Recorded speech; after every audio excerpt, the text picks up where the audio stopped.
No Trend das 11, a gente monitora tudo que está acontecendo no país e no mundo. E vou trazer uma notícia agora que já teve mais de 600 mil publicações em portais de notícia pelo mundo e nas redes sociais. E um deles é no nosso site, o tmc.com.br, com a coluna do nosso correspondente internacional, Jamil Chad, porque o mundo hoje amanheceu com uma preocupação gigantesca com o último tratado de controle de armas nucleares entre Rússia e Estados Unidos, chegando ao fim. E aí o Jamil destacou que o mundo está mais perigoso com o fim deste acordo. É a primeira vez em mais de 50 anos que o mundo vive uma situação que não há inspeção do arsenal nuclear dessas potências. E o que está sendo muito alvo de buscas nas redes sociais é a frase China arsenal nuclear.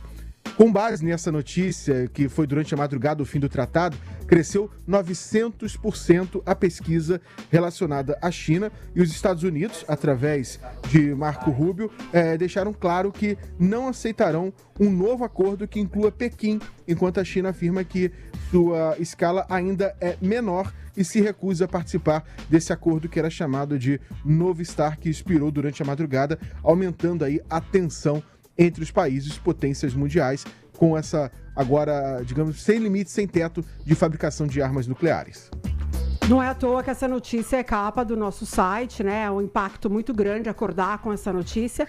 Então você pode ter todas as informações no site da TMC e, de modo geral, ela teve um impacto global gigante, como o Lacerda falou, mas nos portais brasileiros, 3 em cada 10 comentários mostram uma clara indignação com o chamado lucro da guerra, né? Então, enquanto as empresas do setor de defesa enriquecem, e isso acaba impactando o preço de combustível, o preço do arroz e de outras coisas que podem prejudicar o consumidor. Então, pode olhar no nosso site que você vai ver essa notícia, tá de capa, tmc.com.br, com todas as informações. E eu acho que o Jamil trouxe bem explicadinho, trocando em miúdos o que está atrás da manchete.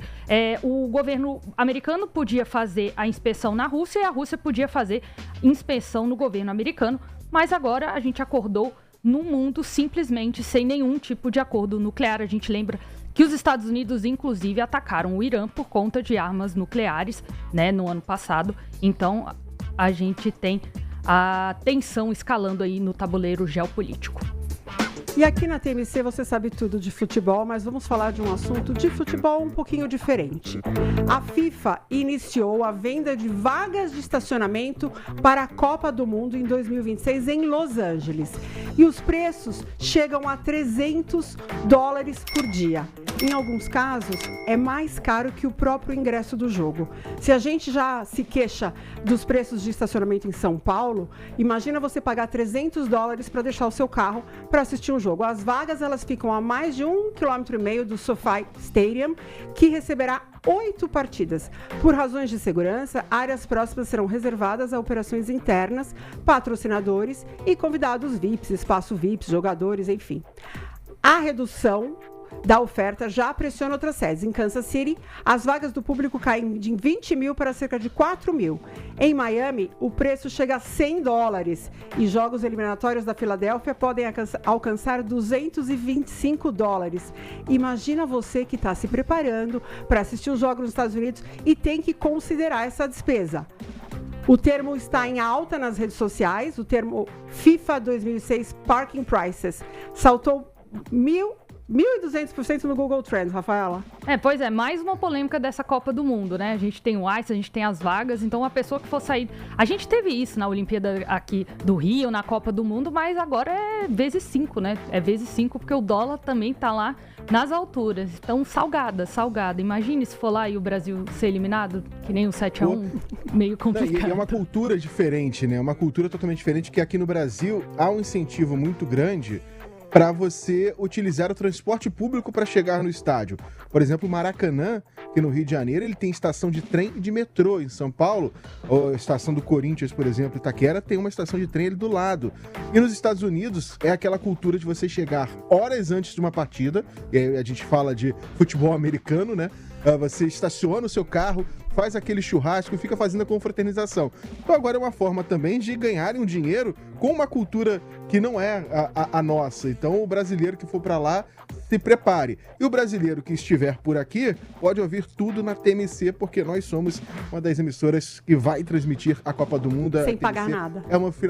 Sem pagar nada, você vai ficar muito bem informado com a cobertura completíssima. Com certeza a mais completa do seu dial. Pois é, e ontem a gente tratou aqui, foi uma das notícias mais lidas no nosso site a respeito do jantar que o Lula ia oferecer para parlamentares e também para o presidente da Câmara, Hugo Mota. E a gente agora também fala sobre a repercussão, porque, claro, importa tanto quanto a notícia do jantar, ele já está entre as mais lidas aqui pelo pessoal.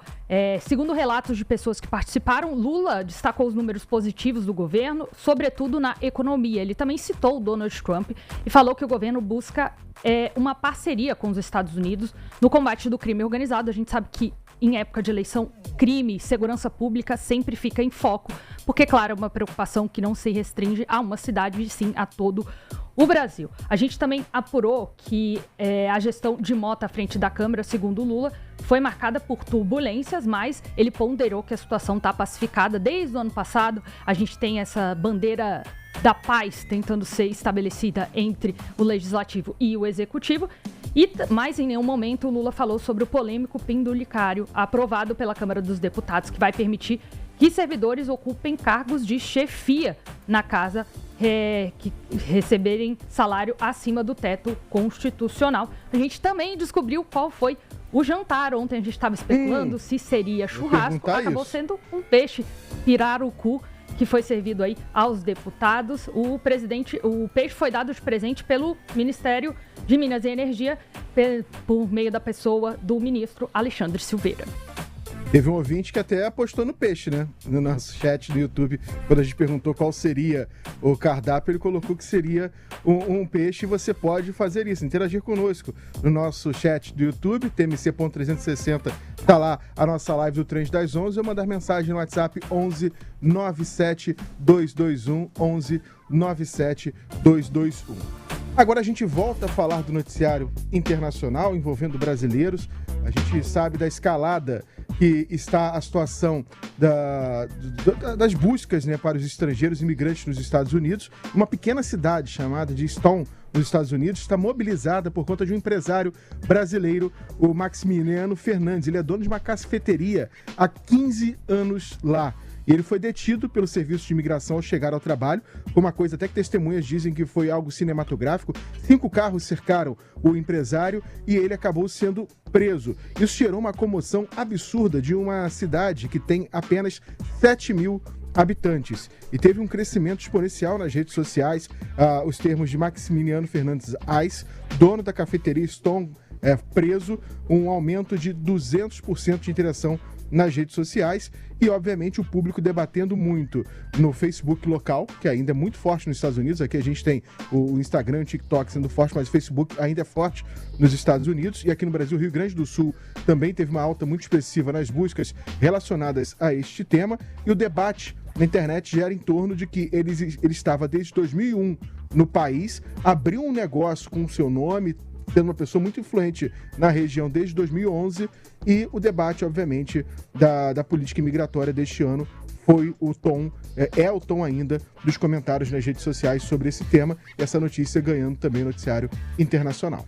Muitos comentários falam que ele também tem green card e fez tudo direitinho, não descumpriu a lei, enfim, está dentro da regulamentação, e mesmo assim tem essa perseguição.